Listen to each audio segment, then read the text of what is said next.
नमस्कार दोस्तों, आप सभी का स्वागत है। मैं हूं आपकी दोस्त राशि। दोस्तों, आज मैं आपको सुनाऊंगी देव उठानी एकादशी व्रत की कथा।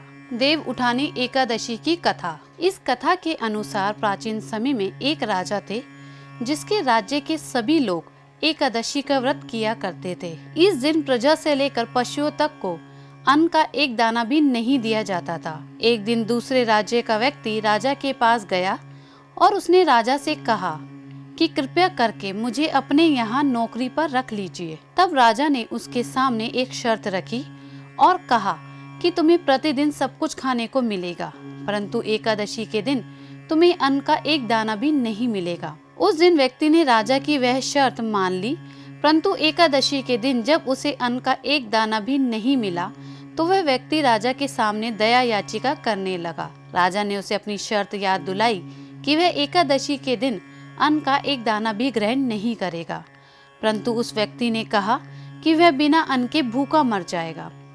तब राजा ने उस पर दया करके एकादशी के दिन दाल, चावल और आटा दिया। राजा के द्वारा भोजन मिल जाने के बाद वह नदी पर स्नान करने गया और आकर भोजन पकाया। भोजन तैयार हो जाने के बाद उसने भगवान का आह्वान किया। उसके आह्वान पर भगवान चतुर्भुज रूप में आ गए और प्रेम से उसके साथ भोजन किया। भोजन करने के पश्चात भगवान अंतर्धान हो गए।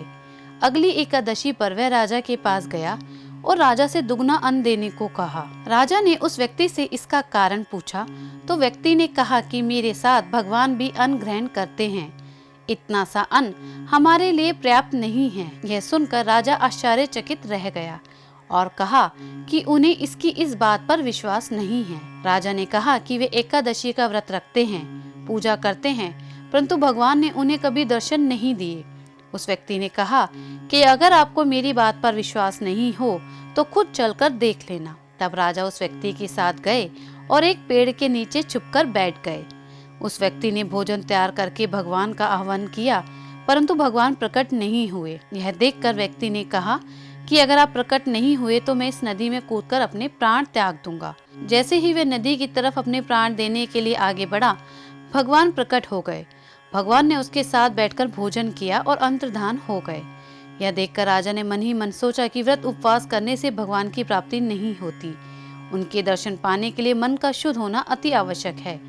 इस प्रकार राजा ने अपने मन को शुद्ध और पवित्र करके व्रत उपवास किया और स्वर्ग को प्राप्त हुए। तो दोस्तों, मैंने आपको सुनाई देव उठानी एकादशी व्रत की कथा, जिसे सुनने से और व्रत करने से अंत में मोक्ष की प्राप्ति होती है। अपनी समस्या और परेशानी को आज ही दूर करें चमत्कारी समाधान के टोटके और उपायों से। और चमत्कारी समाधान की बाकी वीडियो के लिए हमारे चैनल चमत्कारी समाधान को आज ही सब्सक्राइब करें।